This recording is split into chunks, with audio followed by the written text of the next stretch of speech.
الحمد لله وكفى وسلام على عباده الذين اصطفى أما بعد قال الله تبارك وتعالى في القرآن المجيد والفرقان الحميد أعوذ بالله من الشيطان الرجيم بسم الله الرحمن الرحيم وسارعوا إلى مغفرة من ربكم وجنة صدق الله العظيم وقال النبي صلى الله عليه وسلم يطلع الله على خلقه ليلة النصف من شعبان أو كما قال صلی اللہ علیہ وسلم۔ محترم بزرگوں اور دوستوں، اللہ تبارک و تعالیٰ کے اس امت پر بہت سے احسانات ہیں، خصوصی طور پر ان میں سے ایک یہ بھی ہے کہ اللہ تعالیٰ نے بخشش کے لیے اور مغفرت کے لیے بہت لمبا کوئی پروسیس نہیں بتایا ہے۔ ایک آدمی 40 سال تک غلط زندگی گزارتا رہا، 60 سال تک غلط زندگی گزارتا رہا، اب اگر وہ اپنے گناہوں کو دھلنا چاہے، اپنے اللہ کو راضی کرنا چاہے اور اپنے نامہ اعمال کو صاف کرنا چاہے تو اللہ تعالیٰ نے کوئی لمبا پروسیس نہیں بتایا کہ وہ 40 سال کے گنہگار تجھے 40 سال تک توبہ کرنی پڑے گی، وہ 60 سال کے مجرم تجھے 70 سال تک 60 سال تک توبہ کرنی پڑے گی۔ نہیں، یہ احسان ہے اس رب دو جہاں کا، اس خالق کائنات کا، اس عظیم بادشاہ کا کہ اس نے یہ کہا کہ جتنا بھی کوئی پاپی اور مجرم تم ساری دنیا کے سمندر کے قطرات کے برابر گناہ لے کر آؤ، ریت کے ذرات کے برابر گناہ لے کر آؤ، پتوں کے درختوں کی تعداد کے برابر، درختوں کے پتوں کی تعداد کے برابر گناہ لے کر آؤ، بس میرے سامنے ندامت کے 2 آنسو بہاؤ، میں سب معاف کر دوں۔ تو یہ بھی اس کا بڑا احسان ہے کہ اس نے مغفرت کے لیے کوئی بہت لمبا کام نہیں بتایا ہے۔ سچے دل سے بندہ توبہ کرے اور اللہ نے اس کے سارے گناہوں پر پانی پھیر دیا، سب ختم کر دیا، سارے گناہ معاف کر دیے۔ اسی لیے حدیث میں ہے کہ عرفات کے دن شیطان اپنے سر پر مٹی ڈالتا ہے اور افسوس کرتا ہے، چلاتا ہے، روتا ہے۔ کیوں؟ اس لیے کہ اللہ تعالیٰ کی مغفرت دیکھتا ہے کہ سالوں سال جس بندے کو میں نے خراب کیا، جس سے گناہ کروائے، سیکنڈوں اور منٹوں میں خدا نے میرے سارے کیے پر پانی پھیر دیا، اس کے سارے گناہ معاف کر دیے۔ تو اللہ تعالیٰ کا یہ عظیم احسان ہے کہ اس نے مغفرت کے لیے خود ہی ایک آسان عمل بتایا کہ سچے دل سے توبہ کرو اور سب معاف ہو جائے گا۔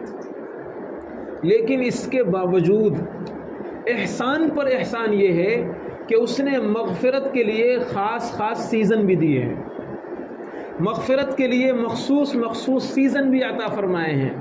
رمضان مغفرت کے لیے ایک بہترین سیزن ہے، شب قدر مغفرت کے لیے ایک بہترین سیزن ہے۔ انہی سیزنوں اور انہی دنوں اور راتوں میں سے ایک بہترین چیز شب برات بھی ہے۔ یہ شب برات عربی لفظ ہے لیلۃ البراۃ، اور اسی کا اردو ہے شب برات، اور اسی کا کثرت استعمال سے شارٹ فارم ہو گیا شبرات لوگ بولتے ہیں اس کو۔ یہ اصل ہے شب برات کی رات۔ تو یہ شب برات کا کیا مطلب ہے؟ اس سلسلے میں 2-3 باتیں مجھے عرض کرنی ہے کہ شب برات یہ ہے کیا چیز، ہم کو اس کا کس طرح سے ویلکم کرنا چاہیے، کس طرح استقبال کرنا چاہیے، کیا کرنا چاہیے اور کیا نہیں کرنا چاہیے۔ تو اس لیے چند باتیں مجھے اس حوالے سے عرض کرنی ہے۔ پہلی بات تو یہ ہے کہ شب برات مغفرت کی رات ہے۔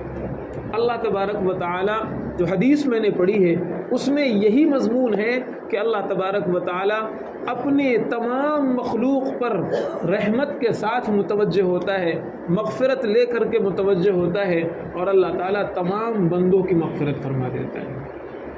بڑے بڑے مجرم، بڑے بڑے گنہگار، بڑے بڑے پاپی، اللہ تبارک و تعالیٰ اس رات میں جو اپنے رب کے سامنے روئے گا، اپنے اللہ سے معافی مانگے گا، اپنے گناہوں کی دھلنے کی کوشش کرے گا، تو اللہ تعالیٰ اس رات میں سب کے گناہ معاف فرما دیں گے۔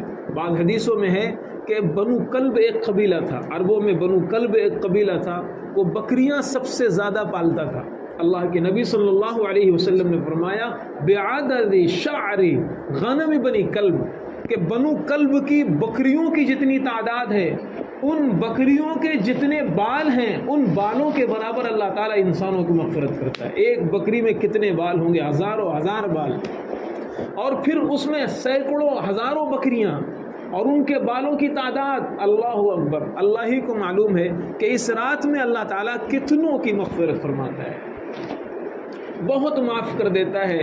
اور اللہ کی طرف سے پوری رات میں مغفرت کا اعلان ہوتا رہتا ہے۔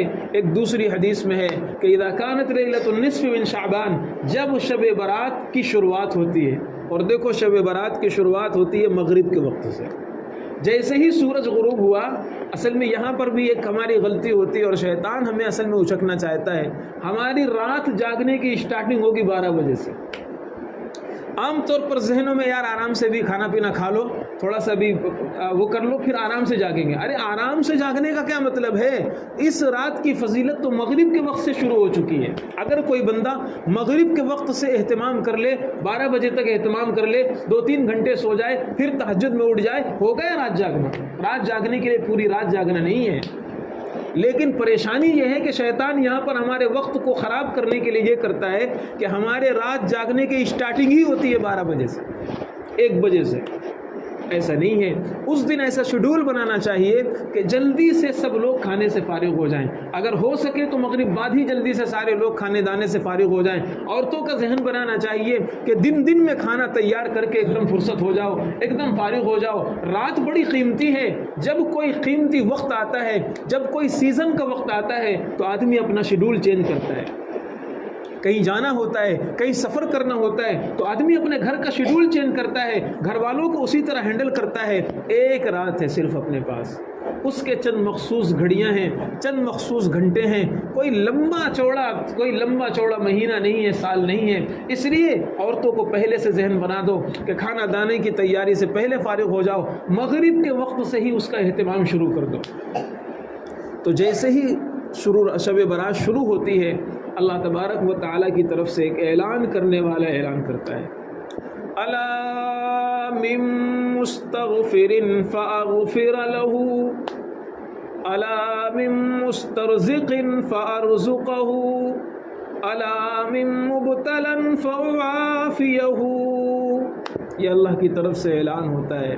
اللہ تعالیٰ ایک فرشتے کو پکارتا ہے، پکارنے کے لیے کھڑا کر دیتا ہے۔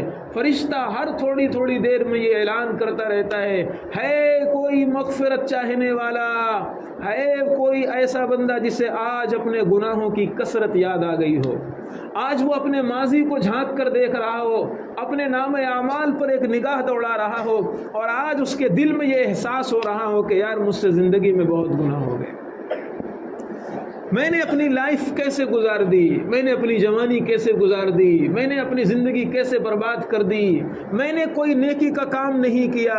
اگر کسی کو یہ احساس ہو رہا ہو، یہ افسوس ہو رہا ہو، تو افسوس کرنے کی ضرورت نہیں، آج وہ اپنا دامن اپنے خدا کے سامنے پھیلائے اور جھولیاں بھر بھر کر کے لے جائے۔ اللہ کی طرف سے خود اعلان ہو رہا ہے، کوئی مغفرت کا چاہنے والا ہو میں اسے معاف کروں گا، کوئی معافی کے لیے رکاوٹ نہیں ہے، معاف کرنے والا میں ہوں۔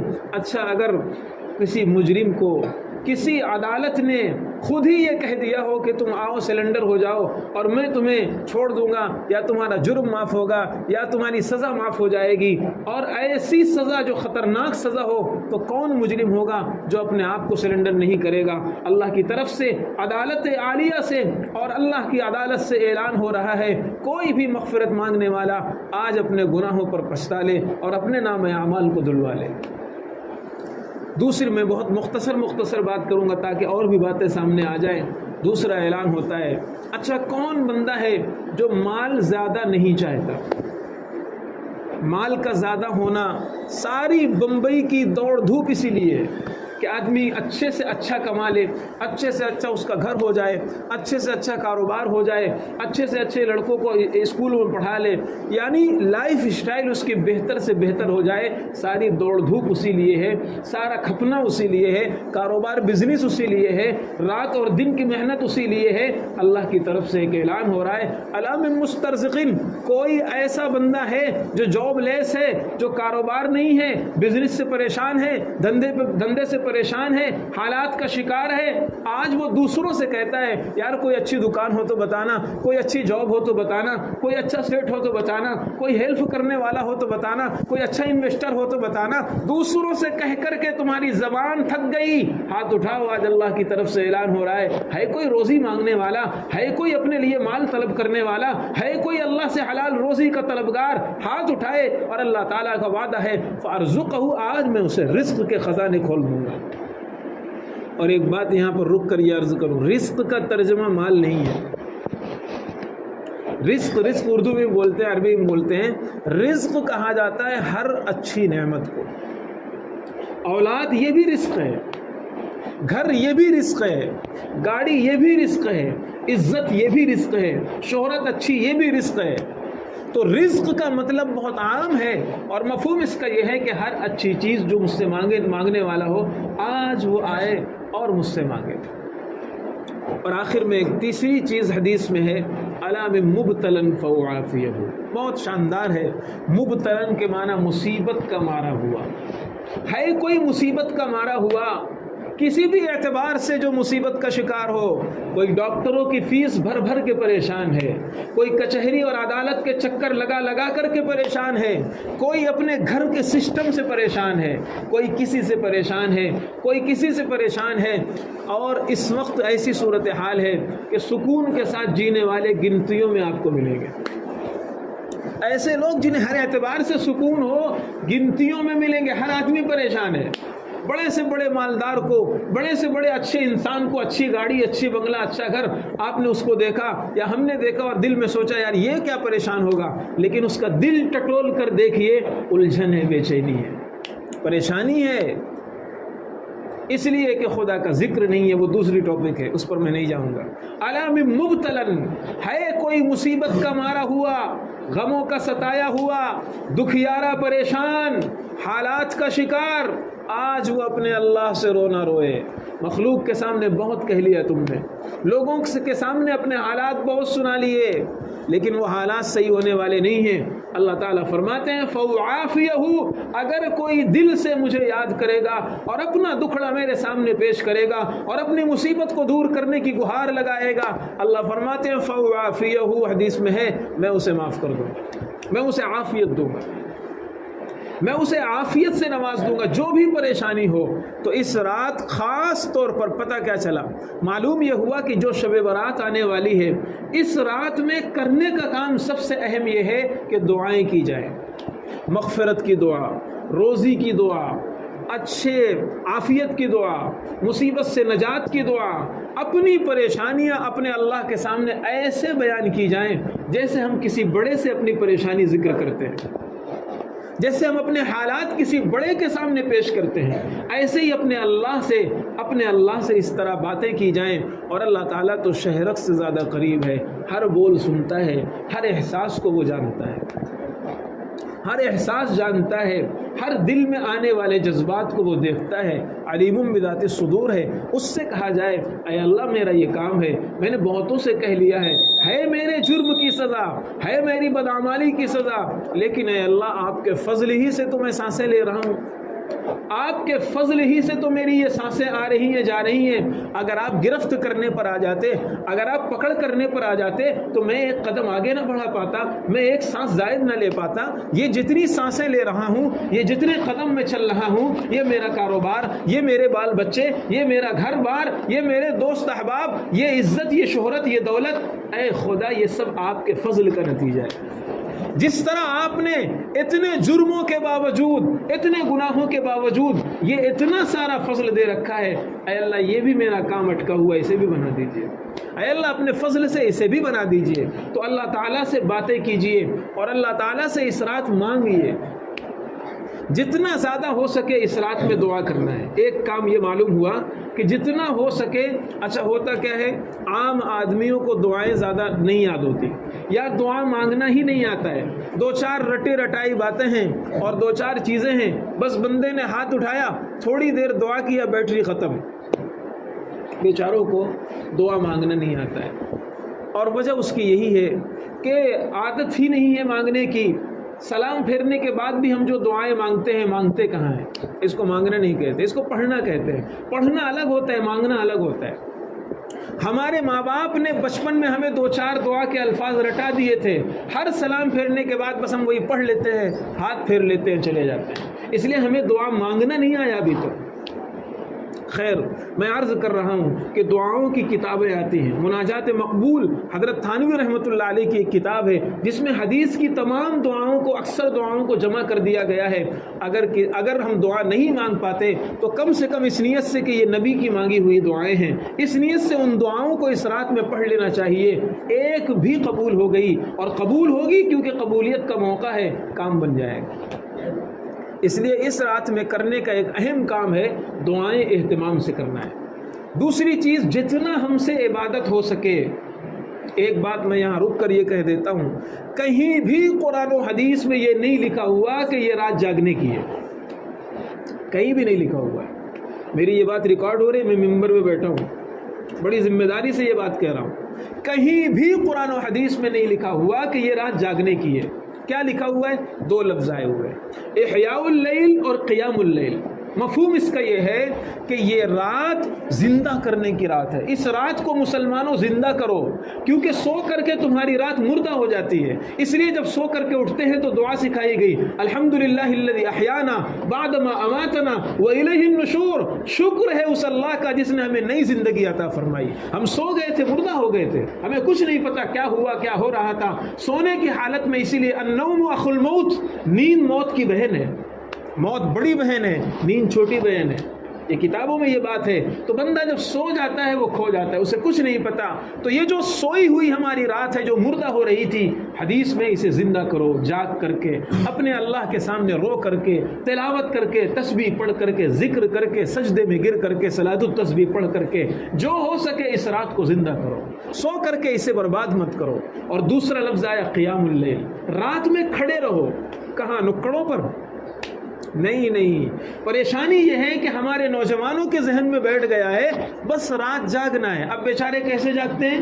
نکڑوں پر کھڑے رہ کر جاگتے ہیں، چائے کی دکانوں پر چائے پی کر کے جاگتے ہیں، بائک چلا کر کے جاگتے ہیں، ساحل پر بیٹھ کر جاگتے ہیں، دوستوں کی محفل لگا کر کے جاگتے ہیں، ہوٹلوں میں جاگتے ہیں، 4-5 کا گروپ بنا کر جاگتے ہیں، ادھر ادھر گھوم کر جاگتے ہیں. مسلمانوں، کہیں بھی یہ نہیں لکھا ہوا کہ اپنی اس رات کو اس طرح برباد کرو.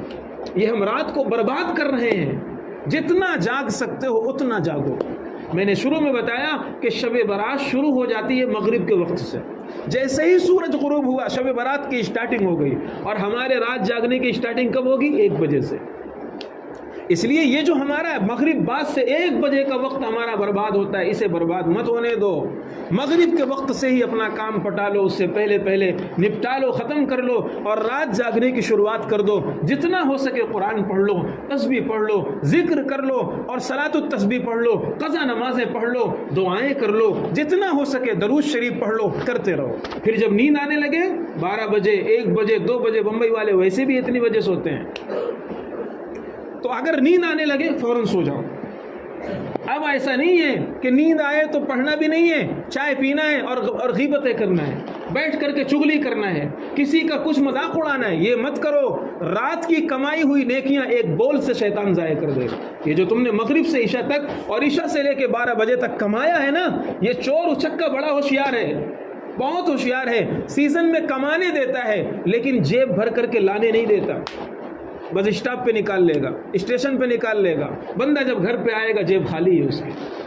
یہ جو ہم نے کمایا ہے نیکیاں، یہ شیطان چاہتا ہے یہ نیکیاں آخرت میں کام نہ آئیں، اس کے پاس تجوری میں محفوظ نہ رہیں، برباد کرا دیتا ہے. کیسے برباد کراتا ہے؟ غیبت کر کے، چغلی کر کے، بہتان لگا کے، الزام لگا کے، گھر والوں پر غصہ کر کے، ناراضگی کا اظہار کر کے، بچوں کو بلا وجہ مار کر کے، کچھ نہ کچھ شیطان اس رات میں کرائے گا. اس لیے بہت ہوشیار رہیے، بہت ہوشیار رہیے، ہم سے زیادہ ایکٹیو شیطان ہے، بہت ایکٹیو ہے، بہت ہوشیار ہے، اس لیے بات دوسری طرف گھوم جائے گی۔ میں عرض کر رہا ہوں کہ اپنی نیکیاں بچاؤ اس رات میں، جتنا زیادہ عبادت ہو سکے کرو، اور اس کے بعد جب نیند آ رہی ہے گھنٹہ 2 گھنٹہ 3 گھنٹہ الارم لگا کر کے کسی کو متعین کر کے سو جاؤ تھوڑی دیر، پھر فجر میں اٹھ جاؤ، تہجد میں اٹھ جاؤ، تہجد پڑھ لو، فجر کی نماز پڑھ لو، ہو گیا رات جاگنا۔ رات جاگنے کے لیے اس طرح رات مت جاگا کرو، گھوم گھوم کر کے ہوٹلوں میں بیٹھ کر کے رات جاگنا، کہیں بھی رات جاگنا نہیں بلکہ یہ بربادی ہے۔ پھر ایک بات اور عرض ہے کہ اللہ کے نبی صلی اللہ علیہ وسلم نے صاف صاف فرما دیا کہ اس رات میں جو مغفرت کی خصوصی رات ہے، مغفرت کی ہوائیں چل رہی ہیں، مغفرت کے اعلان ہو رہے ہیں اللہ کی طرف سے، فرشتوں کی طرف سے، لیکن کچھ ایسے محروم لوگ اس رات میں بھی ہیں، اللہ تعالیٰ اس رات میں ان کی مغفرت نہیں کرے گا، اس رات میں ان کی مغفرت نہیں کرے گا۔ اس میں سے ایک حدیث میں الفاظ ہیں مسبل الازار، جو بندہ ٹخنے سے نیچے پینٹ اور پیجامہ پہننے والا ہو اور اس کی عادت ڈالنے والا ہو۔ دیکھیے اس میں 2 طریقے کے لوگ ہوتے ہیں، ایک تو مجبوری، مثال کے طور پر آدمی نے پینٹ اوپر رکھا، پیجامہ اوپر پہنا، لیکن کسی کا پیٹ بڑا ہے یا کسی اور وجہ سے پیجامہ کھسک کر کے نیچے آ جا رہا ہے۔ صدیق اکبر رضی اللہ تعالیٰ عنہ کا پیٹ تھوڑا سا بڑا تھا، انہوں نے یہ مسئلہ نبی کی عدالت میں پیش کیا، یا رسول اللہ میں لنگی اوپر باندھتا ہوں لیکن تھوڑا سا پیٹ بڑا ہونے کی وجہ سے میری لنگی نیچے کھسک جاتی ہے، ٹخنے سے نیچے آ جاتی ہے۔ اللہ کے نبی نے فرمایا انکا لست ممن یفعلہ من الخیالہ، صدیق اکبر تم مستثنی ہو، تمہارا بلا عذر یعنی بلا وجہ ہو جاتا ہے، تمہارے اختیار اور قصد سے نہیں ہوتا، تمہارے ارادے سے نہیں ہوتا ہے۔ لیکن وہ بندہ جو اپنے ارادے سے پینٹ نیچے لٹکا کر کے پہنتا ہے، جیسے آج کل اکثر و بیشتر پہنتے ہیں، اکثر و بیشتر لوگ پینٹ کو، پیجامے کو، لنگی کو، ازار کو ٹخنوں سے نیچے لٹکا کر کے پہنتے ہیں، اور جب نماز کا وقت آتا ہے تو فولڈ کر لیتے ہیں۔ کسی بھی حال میں اللہ کے پیغمبر نے فرمایا اس رات میں اس بندے کی بخشش نہیں ہوگی، خدا جب سب کو معاف کر دے گا، یہ بندہ خدا کی نظر میں اتنا بڑا مجرم ہے کہ اللہ اس رات میں اس کی بھی بخشش نہیں کرے گا۔ تو اگر ہمارا یہ گناہ ہم سے ہو رہا تھا، آج توبہ کیجئے، ابھی سمے ہے، ابھی وقت ہے۔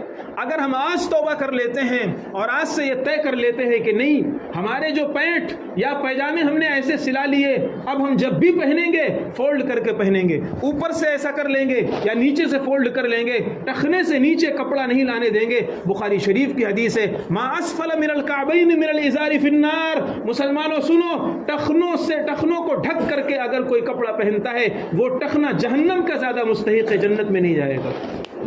یہ اللہ کے پیغمبر نے فرمایا، صحیح حدیثوں میں فرمایا، اور ہمارے لیے بس غیر کا فیشن جیسا ہے بس ہمارا فیشن ویسا ہے۔ میرے بھائی یہ انگریز کا فیشن اس کی مجبوری تھی، وہ ٹھنڈے ملک سے آیا تھا، برف جہاں گرتی ہے وہاں سے آیا تھا، تو اس لیے وہاں مجبوری یہ تھی کہ کوئی حصہ بدن کا کھلا نہ رہے۔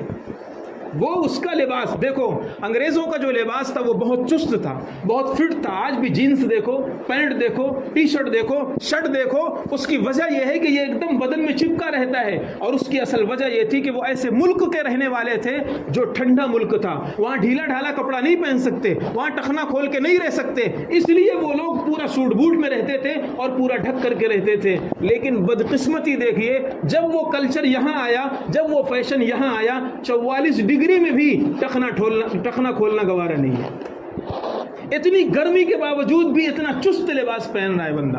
حضرت تھانوی رحمۃ اللہ علیہ ٹرین میں سفر کر رہے تھے، ایک انگریز آیا اور وہ اپنا لباس، حضرت تھانوی کا اپنا لباس، اس نے حضرت کا لباس دیکھا، فرمایا آپ کا لباس بڑا آرام دہ ہے۔ یہ انگریز کا جملہ تھا، حضرت تھانوی رحمۃ اللہ علیہ سے اس نے کہا۔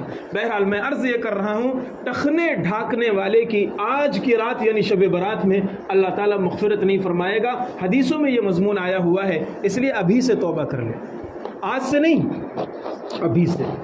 اب تک جو کیا ہم نے ٹھیک ہے، ہو گیا، غلطی ہو گئی، ابھی سے توبہ کر لے۔ اب ہم ٹخنے سے نیچے اپنا کپڑا نہیں لٹکا کے رکھیں گے، جو سل گیا اس کو اگر پہننا بھی پڑا تو فولڈ کر کے پہنیں گے، اور اپنے نبی کی سنت اور اپنے نبی کی حدیثوں کے خلاف ہم نہیں جائیں گے۔ ایک بات آپ نے فرمائی کہ اس بندے کی مغفرت نہیں ہوگی۔ دوسرا جو جملہ آپ نے ارشاد فرمایا وَلَا عَاقٌ لِوَالِدَيْهِ، اگر کوئی اپنے ماں باپ کا نافرمان ہوگا اللہ سب کو معاف کر دے گا، اسے نہیں معاف کرے گا۔ کسی نے اگر اپنے ماں کا دل دکھایا ہو، باپ کو ستایا ہو، غصے میں تھوڑا سا الفاظ سخت بول دیا ہو، ماں باپ کا دل ٹوٹ گیا ہو، اس لیے کہ بچہ جب بڑا ہو جاتا ہے تو ماں باپ اس سے بات کرنے کے لیے ڈرتے ہیں، ماں باپ اس سے بات کرنے کے لیے کہیں بیٹا ناراض نہ ہو جائے۔ او خدا کے بندے، اللہ نے قرآن میں فرمایا لا تقل لہما اف، خبردار خبردار، ماں باپ کو سخت جملہ تو چھوڑیے اوہ بھی مت کہنا، ناگواری کے الفاظ بھی نہیں کہنا، چہرہ بھی نہیں بنانا ماں باپ کے سامنے بگاڑ کر کے۔ اتنا احترام سکھایا ہے ماں باپ کا حدیثوں میں، قرآن میں۔ اور یہاں بچہ ذرا سا جوان ہوا، 2-4 پیسے آنے لگے، بوڑھے ماں باپ بات کرنے کے لیے ڈرتے ہیں، موڈ دیکھتے ہیں بیٹے کا، اچھا موڈ ہوگا تو بات کریں گے، کہیں بیٹا ناراض نہ ہو جائے، ڈوب کر مر جانا چاہیے ایسی اولاد کو، باپ اس کا ڈرپوک بن جائے اس کے سامنے۔ اس لیے ماں باپ کے ساتھ ہمارا کیسا رویہ ہے، کیا ہو رہا ہے ماں باپ کے سامنے۔ ایک مرتبہ میرے ساتھ کا واقعہ ہے، میں ایک بزرگ کے پاس گیا اور بہت لوگ وہاں آتے تھے، بیٹھتے تھے، اعتکاف کرتے تھے، رمضان کا مہینہ تھا، تو ایک بندہ وہ تھا جو ماشاءاللہ عبادات میں بہت آگے تھا، بہت عبادت کرتا تھا، نماز ہم میں سے ہر شخص سے زیادہ وہ نمازیں پڑھتا تھا، ہم میں سے ہر شخص سے زیادہ وہ قرآن پڑھتا تھا، جب بھی دیکھو کچھ نہ کچھ پڑھتا رہے۔ جب رمضان ختم ہونے لگا، ایسے سب لوگ بیٹھے ہوئے تھے، جو بزرگ تھے انہوں نے اس کو بلایا سب کے سامنے، کہنے لگے بیٹا تو نے کون سا گناہ ایسا کیا ہے کہ تیرے دل سے اور تیرے چہرے سے گناہ کی سیاہی نہیں ختم ہو رہی؟ رمضان کی اس مبارک گھڑیوں میں اور اتنے اہل اللہ کے مجمع میں اور قرآن کی تلاوت، اعتکاف کی برکت، رمضان کی راتیں اور تراویح کی برکت، اور اس کے باوجود تیرے چہرے کی سیاہی نہیں ختم ہو رہی، تو مجھے بتا تو نے جرم کون سا کیا ہے؟ تو پوچھتے رہے حضرت، وہ پیروں میں گر گیا، رونے لگا بندہ، اور اس نے کہا میری ماں مجھ سے ناراض ہے۔ میرے سامنے کا واقعہ ہے، میں نے اپنے کانوں سے سنا ہے، کہیں اور دور کا اور کسی دوسری دنیا کا یا پرانے زمانے کا واقعہ نہیں۔ اس نے کہا میری ماں مجھ سے ناراض ہے، میں نے کچھ بول غصے کے اس کے بارے میں کہہ دیے تھے۔ حضرت نے، بزرگ نے فرمایا تم سجدے میں سر پٹک لو، جو ماں کا نافرمان ہوگا وہ خدا کا نافرمان ہوگا۔ پہلے اپنی ماں کا دل صاف کرو، تب خدا تمہیں بخشش کے دہانے کھولے گا، ورنہ ایسے ہی برائیوں کے ساتھ تم دنیا سے جاؤ۔ آسان ہے کوئی ماں باپ کا رتبہ؟ قرآن پاک حدیث میں کیا ذکر کیا گیا ہے؟ اللہ کے پیغمبر نے صاف حدیثوں میں فرمایا، حدیث قدسی ہے، نبی پاک صلی اللہ علیہ وسلم اللہ کی بات نقل کر رہے ہیں، فرمایا اے پیغمبر اپنی امت کو بتلا دو، جو اپنے ماں باپ کا نافرمان ہوگا اگر میرا فرما بردار بھی رہے تو بھی میں اسے نافرمانوں میں لکھوں گا، اور اگر کوئی میرا نافرمان رہے چلے گا، اگر اپنے ماں باپ کا فرما بردار ہے، میرا نافرمان ہے، خدا کی قسم، اپنی عزت کی قسم، میں اسے فرما برداروں میں لکھوں گا۔ یہ اللہ نے فرمایا، نبی پاک کی زبانی بتلایا۔ اس لیے اس رات میں ماں باپ کو ستانے والوں کی بخشش نہیں ہوگی۔ اپنے آپ کو اگر کسی کے ماں باپ ناراض ہوں، کسی نے دل دکھایا ہو، کچھ اس طرح کی بات کی ہو، پیر پکڑ لینا چاہیے، معافی مانگ لینا چاہیے۔ بچہ کتنا بھی بڑا ہو جائے، ماں باپ کے سامنے وہ بچہ ہی رہے گا۔ ماں کے پیروں میں گر جانے سے خدا کی قسم عزت کم نہیں ہوگی۔ کوئی ٹیلنٹ آپ کے پاس نہ ہو، کوئی کمال آپ کے پاس نہ ہو، کوئی ڈگری آپ کے پاس نہ ہو، کوئی ہنر آپ کے پاس نہ ہو، لیکن اگر آپ کے ماں باپ راضی ہیں، دنیا آپ کے قدموں میں آ کر کے رہے گی۔ یہ بزرگوں کی باتیں ہیں، بزرگوں کے تجربات ہیں یہ۔ اس لیے ماں باپ کو مت ستاؤ۔ تیسری چیز آپ نے فرمائی، مدمن الخمر، جو شراب کا عادی ہوگا اس کی بھی بخشش نہیں ہوگی۔ یہ جو مبتلا ہو اللہ تعالیٰ اسے توفیق دے۔ میں اسے بہت مختصر کر کے ایک جملہ آگے ہے اس کی بات کرتا ہوں۔ تیسری بات آپ نے فرمائی، چوتھی بات، ولا مشاحن، جس کے دل میں کینہ ہو کسی کی طرف سے، جس کا سینہ پاک نہ ہو، صاف نہ ہو، اللہ تعالیٰ اس کی بھی بخشش نہیں کرے گا۔ یہ ایسا مرض ہے جو ایک چھت کے نیچے سونے والے چند لوگ ہیں، ان کے دل بھی آپس میں پھٹے ہوئے ہیں۔ ایک چھت کے نیچے سونے والے، ان کے دل بھی آپس میں ملتے نہیں ہیں۔ ساس کو بہو سے شکایت ہے، بہو کا دل ساس سے خراب ہے، دو بھائیوں میں نفرت ہے، باپ اور بیٹوں میں نہیں بنتی ہے۔ ایسی مصیبت آ گئی کہ بس اب ایسا لگتا ہے عیسیٰ علیہ السلام کے زمانے میں ہی یہ بیماری ختم ہوگی۔ حدیث میں ہے، مسلم شریف کی حدیث ہے، عیسیٰ علیہ السلام جب آئیں گے وَلَتَذْهَبَنَّ الشَّحْنَاءُ وَالتَّبَاغُضُ وَالتَّحَاسُدُ، ایک علامت یہ ہوگی عیسیٰ علیہ السلام کے دور کی کہ اس زمانے میں سب کے سینوں سے کینہ ختم ہو جائے گا، حسد ختم ہو جائے گا، بغض ختم ہو جائے گا، سب دل پانی کی طرح صاف ہوں گے۔ ایسا لگتا ہے اب یہ بیماری اسی زمانے میں ختم ہو گیا، ہر گھر کا شکوہ ہے، در در کا شکوہ ہے۔ اس لیے اگر کسی کی نہ بنتی ہو، من تواضع للہ رفعہ اللہ، اللہ کے پیغمبر نے فرمایا جو خدا کے لیے جھک جائے گا خدا اسے ذلیل نہیں ہونے دے گا، جو خدا کے لیے جھک جائے گا خدا اسے ذلیل نہیں ہونے دے گا۔